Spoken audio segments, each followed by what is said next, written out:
In the back row of a small chapel, there was an empty chair no one tried to fill. It wasn't dramatic. No spotlight. No long speech yet. Just a seat left slightly angled, as if its owner might still return from the lobby with a folded program and that quiet, half-apologetic smile people wear when they don't like being the center of anything. The front was lined with flowers and familiar faces, family, old friends, people who only ever knew him in passing, but still felt the pull to show up. On the program, the name sat in black ink like a steady heartbeat, Harvey Cummings. And if you listened closely, past the soft shuffle of coats, past the low murmur of, "I'm sorry for your loss," you could hear something else. Not a voice, a kind of architecture. The sound of a life built carefully, brick by brick, in places most of us walk through without noticing, because Harvey's story was never about fame. It was about shaping the spaces where other people's stories happened. So this isn't the loud kind of tribute. It's the honest kind. The kind you can carry home and feel weeks later when you're stopped at a crosswalk, or when you take a wrong turn and discover a street you've never seen before, and you wonder, who decided this would be here? Who made room for me? A boy who collected streets. Harvey didn't grow up with grand promises hanging in the air. He grew up with ordinary mornings, light through kitchen curtains, the rattle of a mailbox lid, the dependable rhythm of a small town doing what small towns do.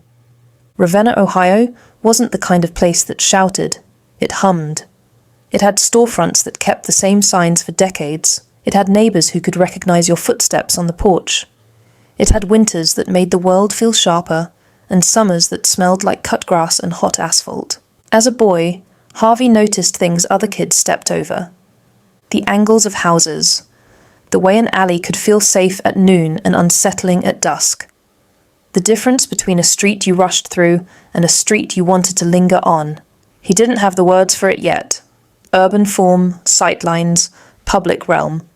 But he sensed it in his bones the way some people sense music. There were moments people still told later, little anecdotes that sounded too small to matter until you understood who he became, like the time he asked why the sidewalk ended right before the corner, forcing everyone into the road for a few steps. He was young enough that the question came out pure, without accusation, just curiosity.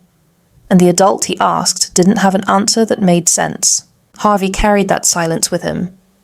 If you've ever been the kind of kid who asks why and gets shrugged off, you know what happens next. You either learn to stop asking, or you decide you'll be the person with answers. Harvey chose the second. Kent State, blueprints, and a new language. By the time he reached high school, the idea of leaving was both thrilling and heavy. Not because he didn't love where he came from, he did, but because he had a mind that kept wandering beyond the map's edge. He graduated from Ravenna High School in 1947. The world was still rearranging itself after war. Cities were changing fast, highways and suburbs stretching like new limbs. People talked about progress, the way they talk about weather. Inevitable, sometimes welcome, sometimes violent. Harvey went to Kent State University to study architecture. Architecture is an honest discipline. You can't bluff a load-bearing wall. You can't argue with gravity. The building will either stand or it won't. Harvey liked that. He liked the clarity, the accountability, and somewhere along the way, he picked up a foreign language, not as an accessory, but as a doorway. Languages do that. They don't just add words. They change what you can see. Kent State had a way of humbling even the confident ones. Harvey learned quickly that talent is nice, but discipline is non-negotiable. There were nights when the campus went quiet and the studios stayed lit. Long tables scattered with rulers, coffee cups, eraser crumbs, and the soft wreckage of ideas that didn't survive the day. The line looked perfect in your head. The angles behave, the proportions feel right. And then you check the math and the whole thing collapses. Harvey didn't throw tantrums. He didn't slam books. He just started again.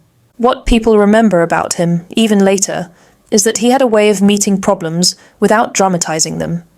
A kind of calm stubbornness. He could sit with a mistake until it became a lesson. he also understood something early. Architecture isn't only about what you build. It's about what you refuse to build. There's an ethics and a mission. A developer wants maximum profit. A politician wants a quick ribbon cutting. A committee wants something that looks modern. But people, real people, want places that feel safe, human, and dignified. That tension doesn't wait for you to graduate. It shows up right there at the drafting table.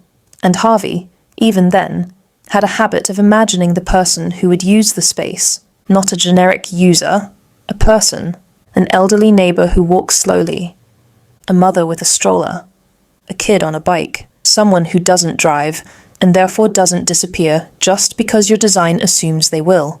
He wasn't designing rooms, he was designing outcomes. And while he learned a foreign language along the way, he also learned the language planners and architects speak in: zoning, setbacks, circulation, density. It's a language that can be used to clarify or to hide. Harvey wanted it to clarify. Cleveland, when planning meets power. After graduation, Harvey accepted a position at the Cleveland City Planning Commission. He wasn't chasing a title. He was chasing the chance to matter. Cleveland in those years was a city of industry and ambition, but also tension. Planning wasn't just drafting. It was politics, pressure, and sometimes quiet tragedy. Harvey worked in renewal planning, an area that, on paper, sounded hopeful. Renewal suggests rescue. A fresh start, the promise of better. But anyone who's lived through it knows another truth. Renewal can also mean erasure.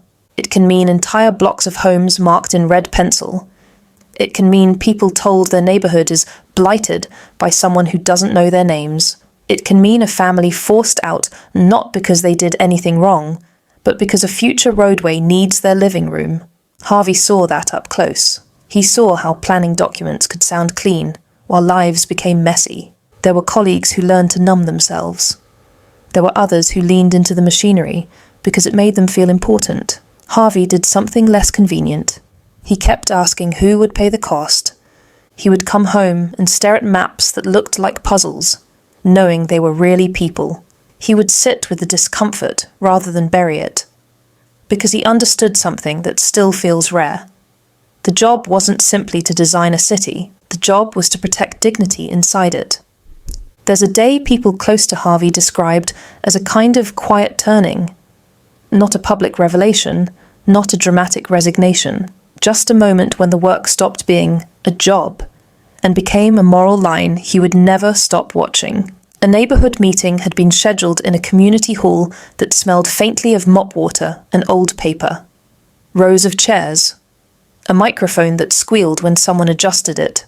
Harvey arrived with maps, carefully labeled, neatly folded, printed in a way that made everything look orderly. That's what maps do. They flatten struggle into clean shapes. People began to speak. Some were angry. Some were exhausted. Some sounded like they'd been practicing their words for weeks, trying to make their fear sound reasonable enough to be heard. And then a man stood up who didn't raise his voice at all. He simply described his house. Not in sentimental language, in inventory. A back room that smelled like cedar because the family stored winter blankets there. A corner of the kitchen floor that squeaked under the refrigerator. A yellow door he'd painted himself because the street felt grey in winter and he wanted one bright thing. "Where do we go?" the man asked. "When your plan needs our living room." Harvey didn't have a quick answer. Nobody did. The room waited for someone to offer the official comfort. Relocation assistance, fair market value, temporary disruption. But Harvey looked at that map and felt, in a way he couldn't unfeel, what it meant to turn a home into a line. That night, he went back to his desk and reread the documents with different eyes.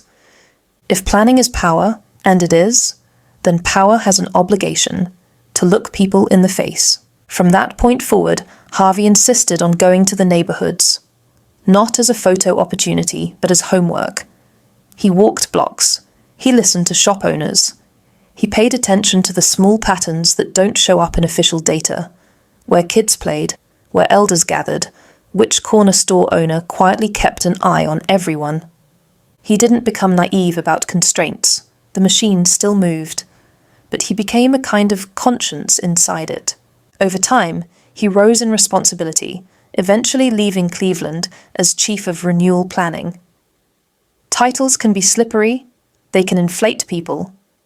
Harvey treated them as weight. He knew that the higher you climb, the easier it is to stop hearing the room. So he stayed close to the ground, Montreal, learning a new way to see. At some point, he decided he needed more than experience. He needed perspective. So he earned a master's degree in urban planning at the University of Montreal. Think about what that takes. Not just intellect, but courage. To step away from a stable job, to move into a different environment, to be a student again, surrounded by younger voices and unfamiliar assumptions. To start over. Not because you failed, but because you care enough to grow. Montreal offered Harvey a city that breathed differently than the American ones he knew. It was older in its bones, narrower in its streets, more comfortable with human scale. Cafes that spilled into sidewalks, neighborhoods where walking wasn't an afterthought. He learned quickly that Canadian urban debates carried different accents but familiar stakes: housing, equity, access. The eternal question of who benefits from improvement. But Montreal also showed him what it looked like when a city respected the pedestrian, when the public space felt like a shared living room instead of a leftover strip between parking and traffic. He wasn't seduced by novelty. He wasn't chasing charm for its own sake. He was studying what made a place humane. He'd watch how people used a plaza, not just whether they passed through, but whether they stayed. He'd note how benches were placed, whether they faced each other, whether they offered sun or shade, whether they let a person sit without feeling exposed. Those details sound small until you realize they're the difference between a place that feels welcoming and a place that feels hostile. A city can be cruel without ever raising its voice. Harvey wanted to design cities that didn't bully people. And the language he carried, both literal and professional, let him move across cultures without arrogance. He could learn without performing. That humility turned into competence. Ottawa. The ministry and the weight of responsibility. After Montreal, Harvey worked at the Canadian Ministry of Urban Affairs in Ottawa, Ontario. Ottawa is a city of order and symbolism. There's a kind of hush in its corridors, government buildings where decisions are made in clean rooms, far from the street corners they reshape. Harvey wasn't naive about that distance. He took the work seriously precisely because he knew how easy it was to forget the human side when you're surrounded by paper. Planning at that level isn't glamorous. It's meetings, drafts, revisions. It's the long, slow work of making sure an idea survives contact with reality. But Harvey believed in that slow work. He believed that if you were patient and precise, you could reduce harm. You could make streets safer. You could protect neighborhoods from being carved apart. You could make a city more livable for people who never get invited to planning conferences. Not every battle is visible. Some are fought in the margins of documents, in the phrasing of a policy, in the insistence that a small detail is actually a life-changing issue for someone.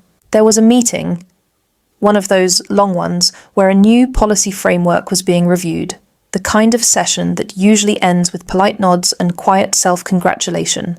But that day, the room wasn't smooth. A proposal was on the table that looked efficient in the abstract. Consolidate services, streamline corridors, encourage development nodes. The language was attractive, the way language gets when it's written to win. Harvey listened, then asked a simple question. What happens to the people who don't fit inside this model? Someone laughed. Just a small laugh, the kind meant to signal sophistication. Another person said something about exceptions. Harvey didn't argue.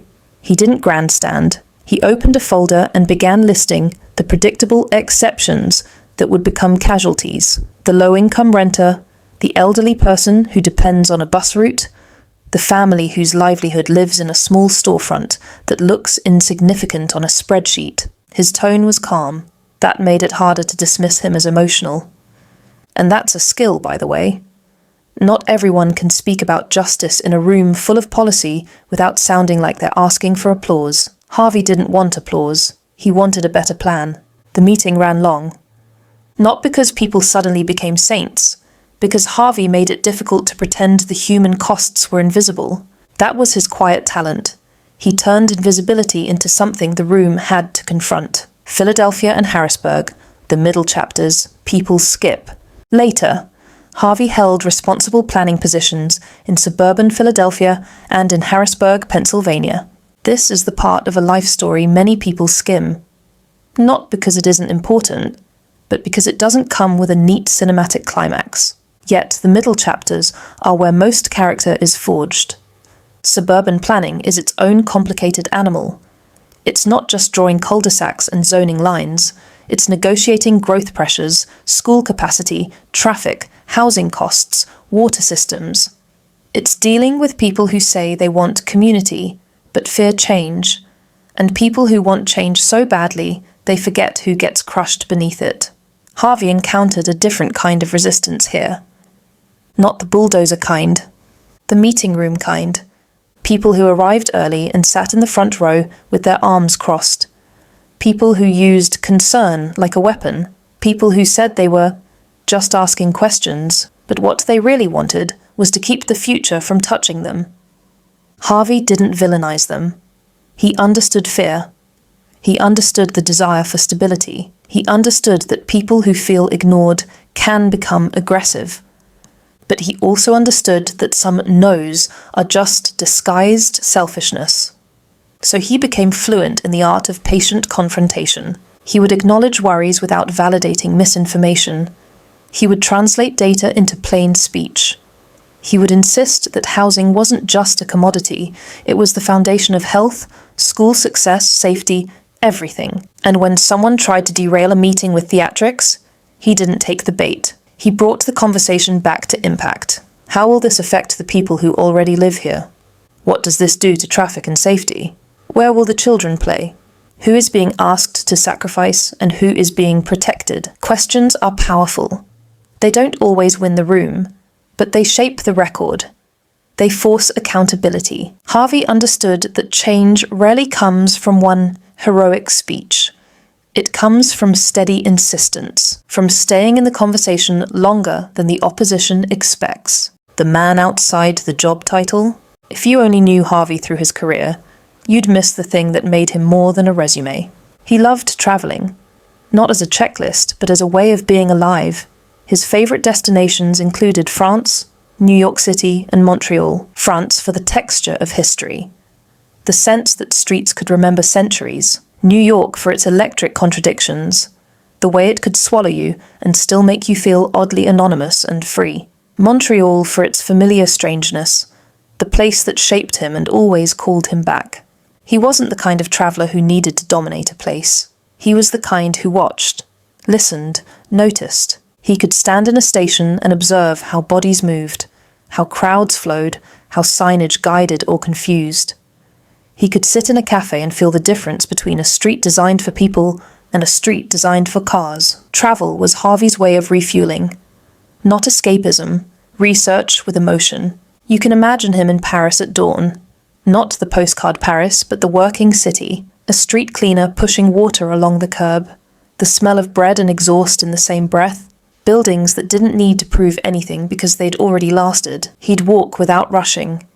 He'd watch how the city handled transitions, how it moved you from grand boulevards into small side streets without making you feel lost. He'd notice how public spaces invited you to sit without spending money. And then there was New York City. Loud, relentless, brilliant. New York didn't offer gentleness. It offered energy. It offered anonymity. It offered the strange comfort of being one small body among millions. Harvey loved that contrast. He understood that cities don't have one personality. They have moods. They have neighborhoods that behave like different countries. He returned from these trips with something that never shows up on a resume, renewed conviction. Because once you've seen a city treat people well, it becomes harder to accept the excuses back home. Returning home. Retirement, Ravenna, and the circle closing. In retirement, Harvey returned to his hometown of Ravenna to be near family and friends. There's a particular tenderness in that choice. After a life spent in cities and institutions, He came back to the place that first taught him the shape of belonging. Some people see retirement as an ending. Harvey treated it like a different kind of work. Not planning commissions, not ministry corridors. Instead, everyday acts of care. Being present at family gatherings. Listening to stories he'd already heard, because the teller needed to say them again. Checking in. Showing up. And here is where the question of character becomes unmistakable. People often ask after someone dies, what were they like? The answer is rarely found in their biggest achievements. It's found in small moments. Harvey was the kind of man who noticed when someone was being left out of a conversation and found a way to pull them in without making it a performance. He was the kind of man who sent a postcard because he knew mail still mattered. He was the kind of man who kept promises quietly. Not because he needed praise, but because he didn't want to be the reason someone else felt disappointed.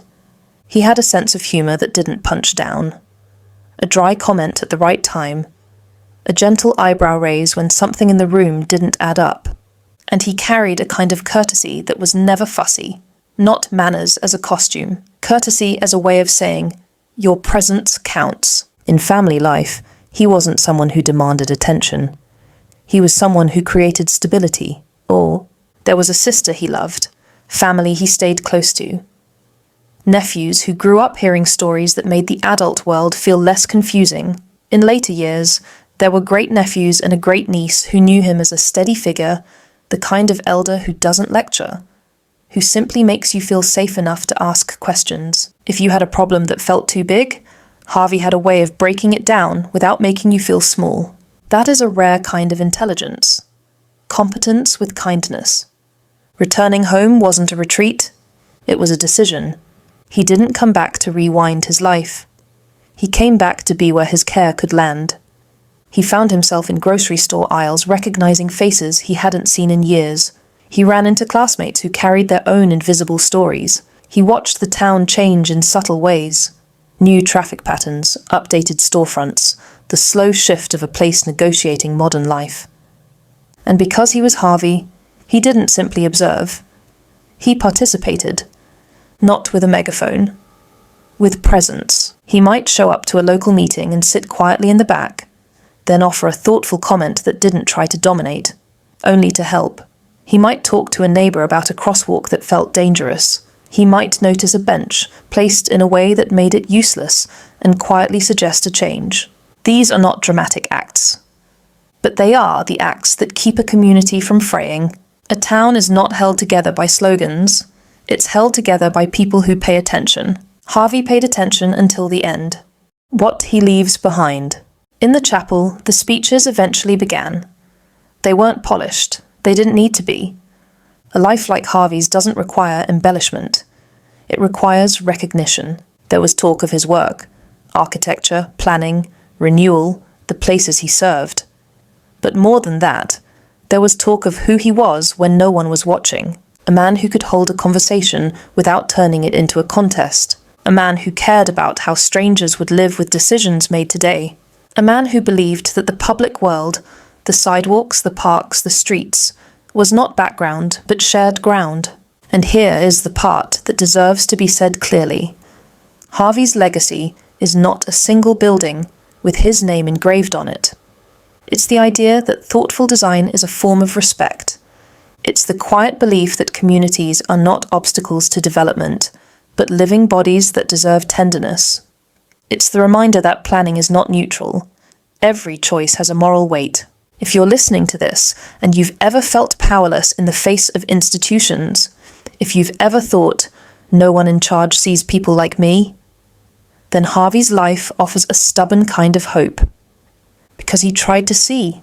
He tried to measure success, not by prestige, but by how little harm he left behind. That's not the easiest way to live.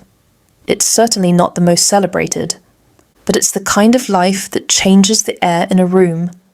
People rarely remember every detail of a plan. They remember how a person made them feel when the future was being decided. Harvey made people feel like the future still had room for them. The phone calls nobody heard. After someone like Harvey is gone, there's a strange second ceremony that happens outside the chapel. It happens in kitchens, in parked cars, in quiet offices where people sit staring at an email they've read 3 times. It happens in the way someone picks up a phone and realizes for the first time that a number they've relied on won't answer again. That's when you learn what kind of impact a person really had, because the people who reach out aren't always the ones you expect. A former colleague who hasn't spoken his name in years will suddenly remember a sentence Harvey said during a tense meeting. If we can't explain it to the people who live with it, we don't understand it well enough.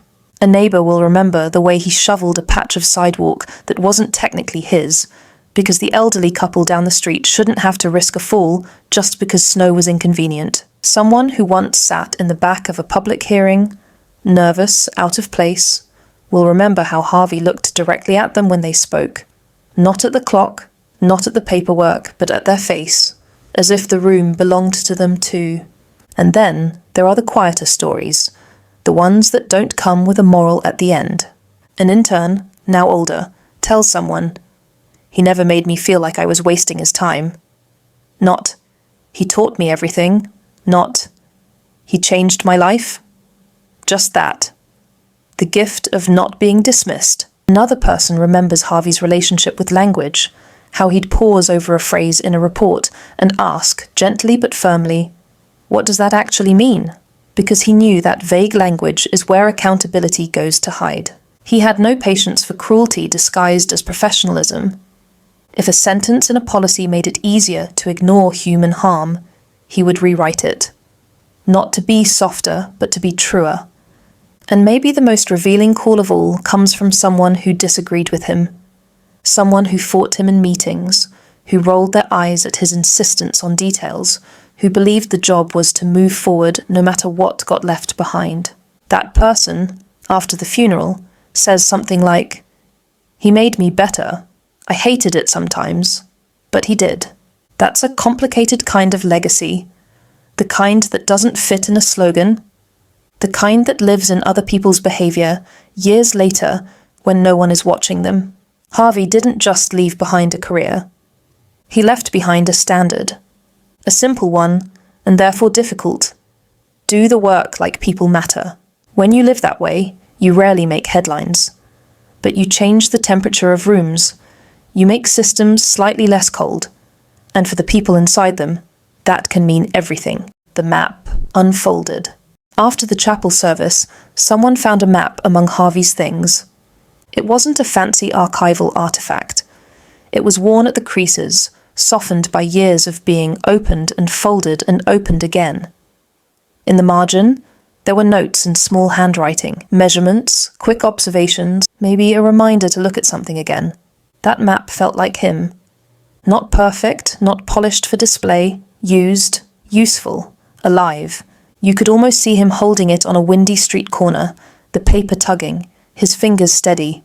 And that is how you should remember him.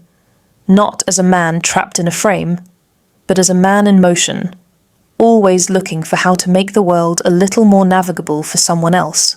The question the city asks you back. There's a moment, after funerals, when people step outside and the world feels almost rude in its continuity. Cars pass, birds keep doing bird things. The sky refuses to perform grief. And yet, something is different, because you carry a question with you. What do we do with a life like Harvey Cummings? We don't just admire it, we translate it. We ask ourselves, where can I be more careful? Where can I notice more? Where can I treat my work, whatever it is, as an opportunity to protect dignity? Maybe you're not an architect. Maybe you'll never draft a zoning map or sit through a planning hearing. But you still shape spaces, the space of your family, the space of your workplace, the space of a comment section, the space of a conversation where someone feels unseen. Harvey's gift wasn't that he built cities with his hands. It was that he built room for people to exist without being crushed by the world's momentum. That kind of room is rare, and it's contagious. So here's a small exercise, one you can do today without permission from any commission or ministry. The next time you walk down a street, look around like Harvey would have, not with suspicion, with care. Notice what invites you in. Notice what pushes you away. Notice who has to struggle to move through the world because of choices they didn't make. And then ask the question Harvey kept asking, even when it made things uncomfortable. Who is this city for? And what would it look like if it was for all of us? In the chapel, that empty chair stayed empty. It should have. Because some seats are not meant to be replaced. They're meant to remind us of steadiness, of attention, of the quiet courage it takes to do important work without demanding a spotlight. Harvey Cummings lived a life like that, measured, thoughtful, and built to last. And if you listen closely, you can still hear it. In the way a street curves, in the way a neighborhood breathes, in the way a careful choice made by one person can ripple outward long after they're gone.